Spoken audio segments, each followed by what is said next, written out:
Where did we come from? The Bible says, in the beginning, God created. Evolution teaches the opposite. No one created. It all happened by itself. Which one is the truth? This is Headquarters. Doc M. Jackie. And Rich. Their job? Investigate and discover the truth. This is The Creation Case.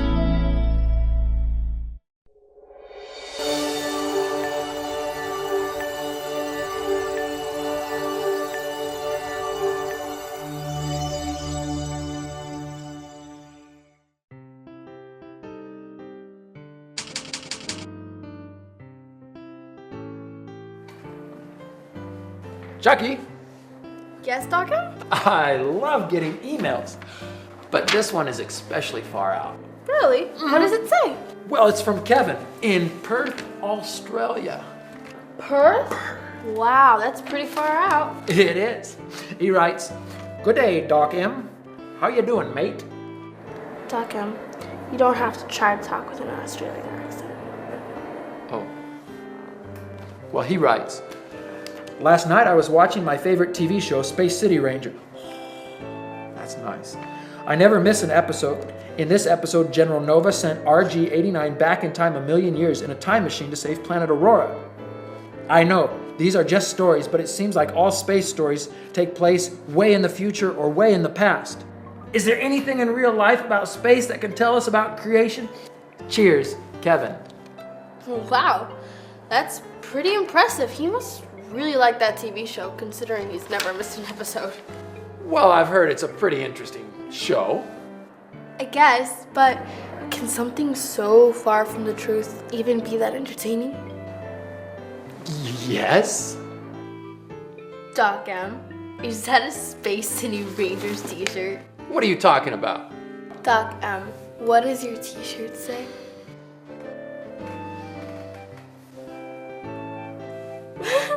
Space City Rangers Cadet? What?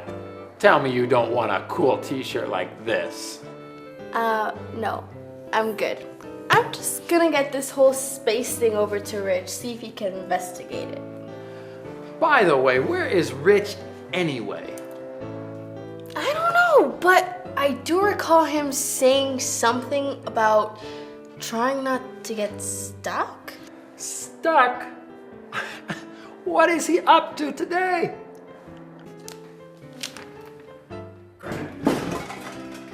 I'm okay. All right, I'm just gonna send this over to Rich now.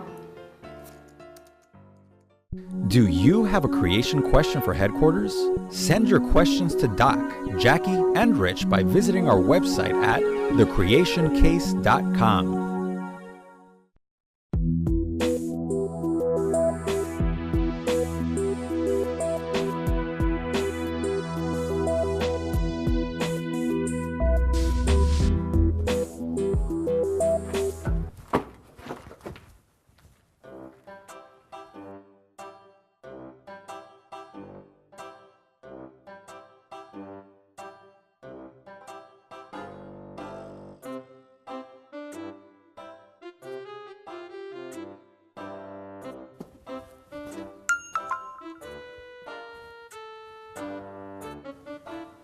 Hey, I think we have a message from HQ.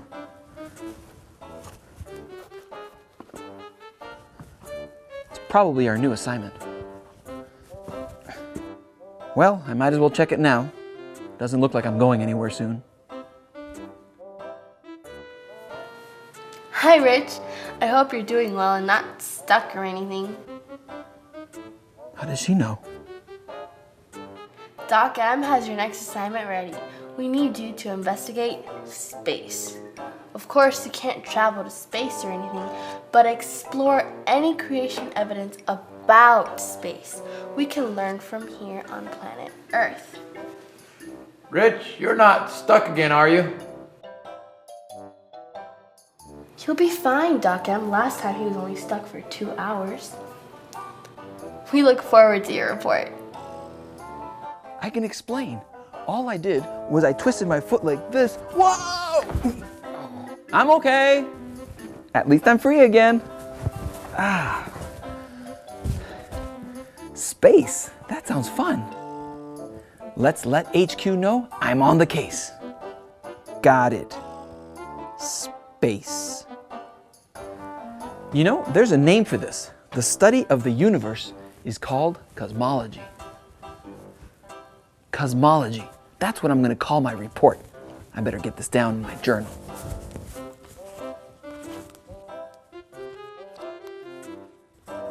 Cosmology. Cosmology. Where do we begin? This is a tough one. It's getting late, so we better get back to camp and I'll figure this out in the morning. Right now, let's get out of this slot canyon, hopefully without getting stuck again.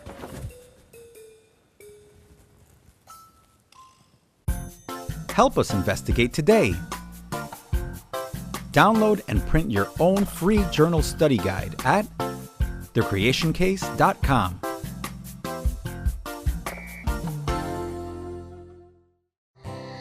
Well, we finally made it out of that slot canyon. First thing in the morning, we'll be starting our investigation.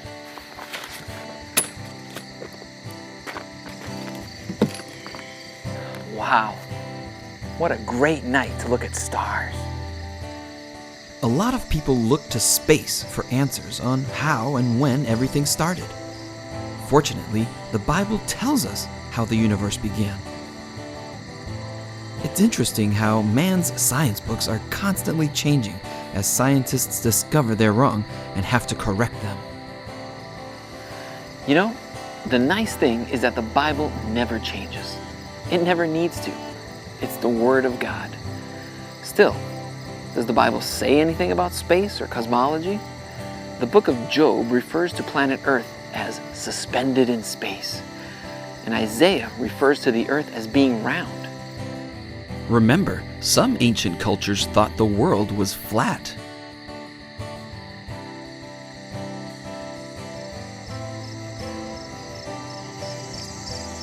What about the moon? I set up my telescope because it's a beautiful clear night. Why don't we take a peek? The moon, quite an amazing object floating in our sky. Secular astronomers have lots of questions, but few answers about the moon. How long's it been there? How did it get into such a nice orbit? How did it get perfectly round? That's not all. There's more problems.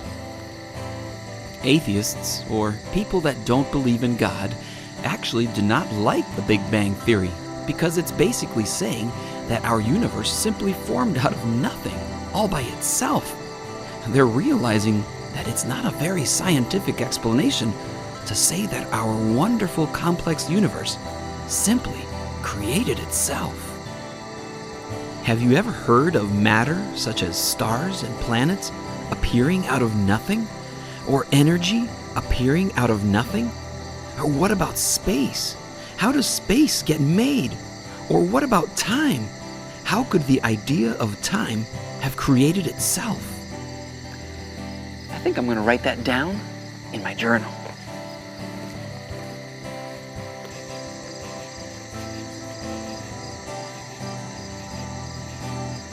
Believing that a universe could simply create itself is not very scientific.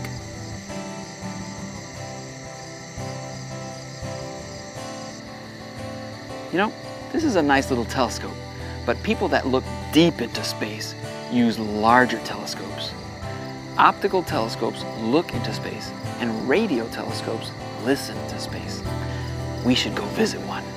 There's a radio telescope array a couple states away in California. An array means there's a whole bunch of them. We'll have to go first thing in the morning.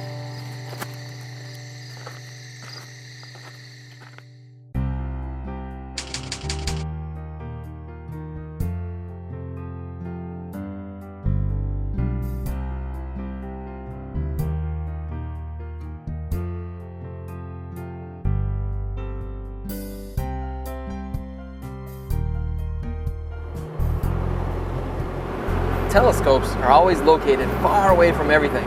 To visit a radio telescope, we need to go somewhere so far that there's no radio interference with their signal. You know, today's a great day for a bike ride, so I have my bike on the rack, and we're gonna ride the last little way in to the telescopes.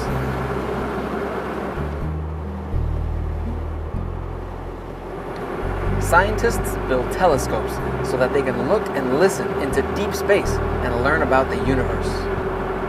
Evolution teaches that in the beginning there was nothing. No energy, no space, no matter, not even time existed. Sounds a lot like what the Bible describes the beginning was like. The big difference is that the Bible teaches that God was in the beginning.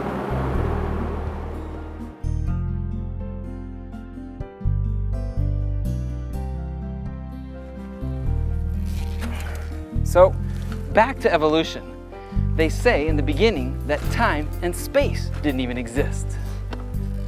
The idea is that somehow, about 14 billion years ago, a microscopic object appears out of nowhere and starts growing. Time, space, and matter is somehow formed. They call this the Big Bang Theory. Evolutionists think it's crazy that an all-powerful God created the universe. But ask yourself, which is harder to believe, that a God created the universe, or that a speck of dust suddenly exploded and created the entire universe by itself? If you ask me, a whole universe Appearing by itself? that doesn't sound very scientific. That's because complex things need a creator. This is a radio telescope array. Each one of these dishes here are pointing into space and collecting information. They can detect stuff that we can't see with our eyes or even with an optical telescope. We need to get a little closer. Come on. Scientists calculate that there are about 1 septillion stars in the universe. That's a 1 with 24 zeros behind it. We're supposed to believe that they all came from a single speck of dust. Then why is there so much diversity in the objects we see in space? If it all came from a single speck, why do we see stars and planets and comets and asteroids and so on? All made from different substances and materials. Where did all that diversity come from? Wow, what a great view. These dishes remind me how big space is. I think I'm going to sketch this place in my journal.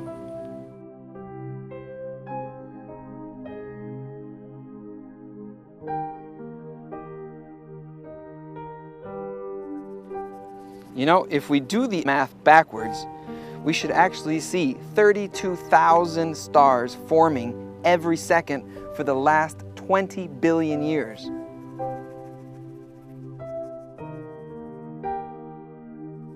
So what do we see in reality? In the last couple thousand years that man has been studying the stars, we have never seen a single new star formed. Not one. Some would say maybe they all appeared at once. I'd say that sounds like God creating. You know, when I was a kid, I always wanted to go to space. I wish we could go there now, but of course it's kind of difficult. Hey, you know what? I got a great idea. It requires some special effects, but I think it'll be great. Come on. Hi, cadets. Hello, everyone. Doc M here at headquarters. Since we all have space on our brain today, not literally, it's time for a lesson in space-time. You ask, what is space-time? Yes, that sounds like a little strange, but let me explain. As you probably know, the objects in our solar system move in circles. Each one of those circles is a measure of time. Here's our planet, Earth. It's constantly spinning like this. Not that fast and faster. It spins about 1,000 miles per hour. Whoa, that's fast. Anyway, each time our planet spins one time around, it equals 1 day. What about a month? Where does that come from? We need a moon. Here's our moon. A month comes from the moon. While the Earth is spinning, The moon is orbiting the Earth. It's slowly going in circles like this. When the moon has gone around the Earth one full time, that makes a month. What about a year? Good question. Where does that come from? While the Earth spins, it's also going around the sun. We need a sun. And the sun is in the center. So the Earth is spinning while it's orbiting the sun. And each time the Earth does one full orbit or circle around the sun, it equals one full year. It kind of looks like this.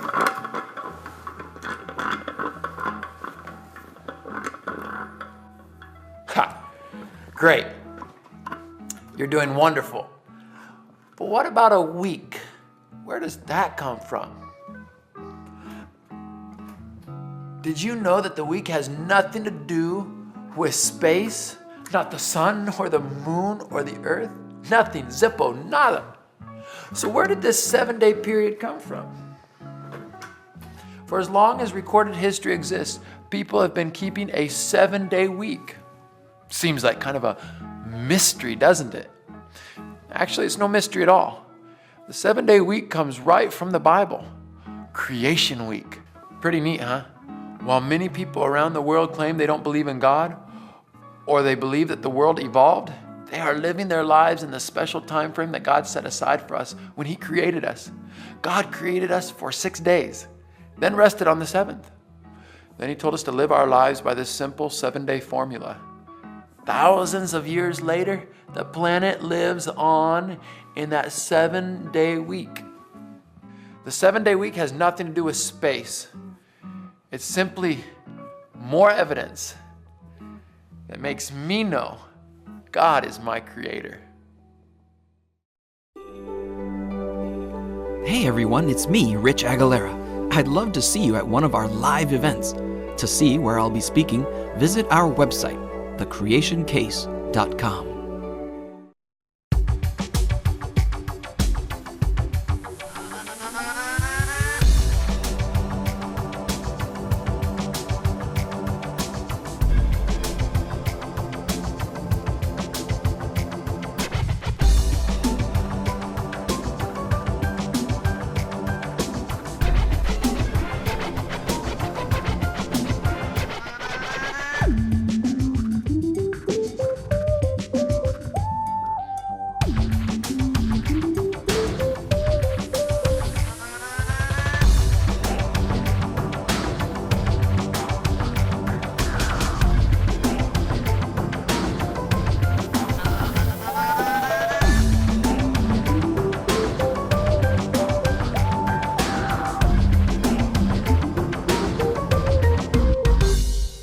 Well, I finally got to float like I was in outer space. Well, sorta. You know, sometimes we forget that it's God that created the laws of physics, like gravity. The moon is smaller than Earth, so there's less gravity on the moon. If here you weigh 100 pounds, on the moon you would only weigh 16 pounds. In deep space, you would weigh nothing. You would just float.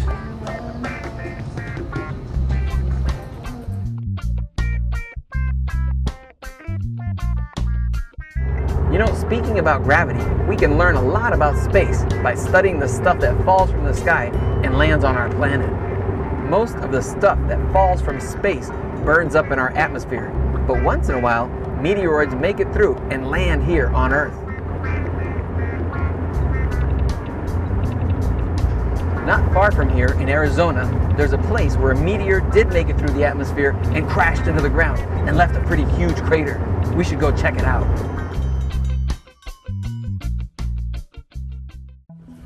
The crater here in this very windy place is one of the most famous in the world. At some point, a meteorite came and crashed here, going approximately 26,000 miles per hour. When a meteor crashes into the planet, it forms a crater. Check out the size of this crater. There are other much larger craters in the world, but this is probably the most famous one in the United States. The meteor crater here is over 500 feet deep and almost a mile across. No one knows exactly when this meteoroid crashed into the Earth, but since it only disturbed the upper layers, we assume it was sometime after the flood. Check out how this meteor crater looks from the sky.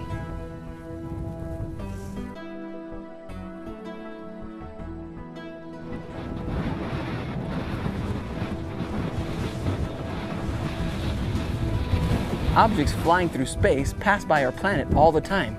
They can also provide us clues about the universe.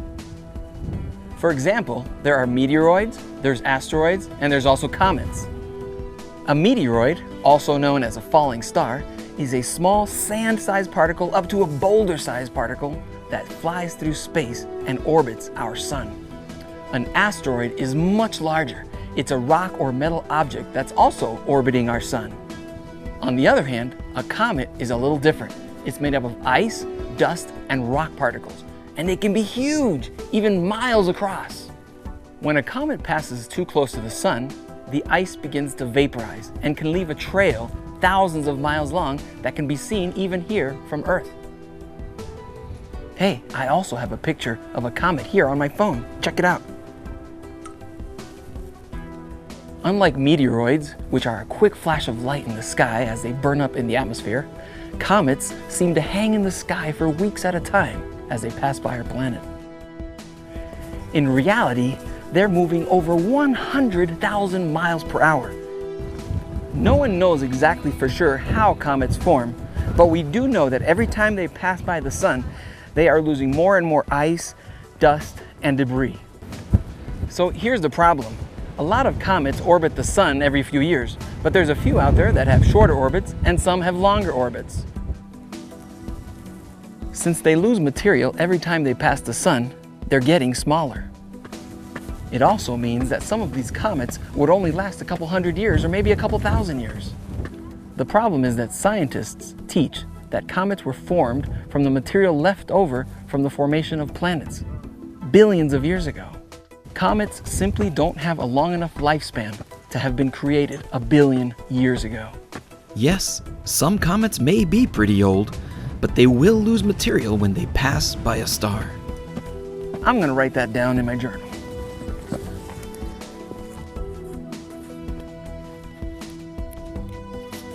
It is unlikely that comets that occasionally orbit near stars could be billions of years old. Actually, this is a cool spot. I think I'm going to sketch this too.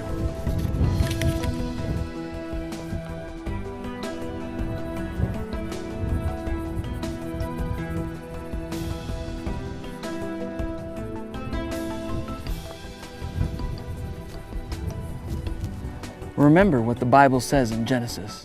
In the beginning, God created the heavens and the earth.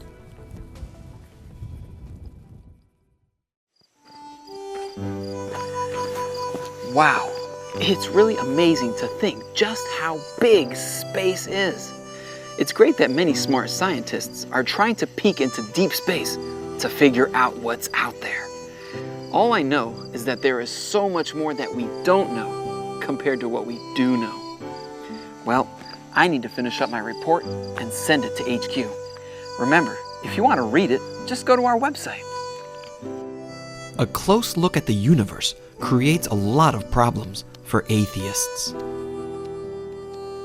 Secular scientists aren't even sure how the moon formed. Believing that the universe created itself is not a very scientific idea. Comets do not have long enough lifespans to have been created billions of years ago. You know, God is like the sun.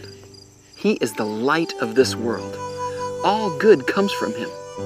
Just like we need the sun for life to exist on this planet.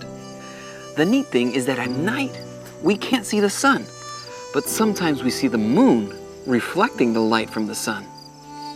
Did you know that God has called us to be like the moon? He wants us to reflect His light of goodness to everyone. We sometimes forget that we can't make our own light. We can only reflect God's. I hope that everywhere you go, people will always see God reflected in the things that you do in your life. I hope you'll join me again for our next assignment. Remember, God the Creator loves what He creates, especially you. Good night.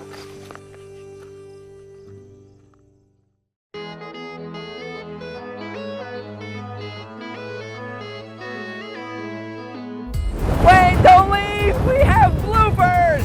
Like this crazy wind! Stop! Object that is also orbiting our sun. Orbiting our sun. I kind of fell over. Something about... Forgot what he said. As they orbit our planet.